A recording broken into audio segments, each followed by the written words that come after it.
ও ভাই আশিক, আমি তো পড়েছি বিপদে। আমার বাসভবনের সামনে একটি মাছ ভর্তি পুকুর থাকার কথা, কিন্তু সেখানে মাছ ভর্তি পুকুর তো দূরের কথা, একটা ডোবাও নেই। আসলে স্যার কিছু মনে করবেন না, আপনাদের বড় মানুষদের মাথায় বুদ্ধি কম। আমি এর সমাধান করে দিতে পারি।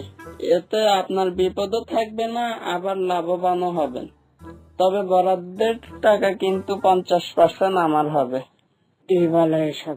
কিভাবে সম্ভব এটা? উপর মহলে চিঠি লিখেন যে শীতের প্রাদুর্ভাবে পুকুরের সব মাছ মরে গেছে।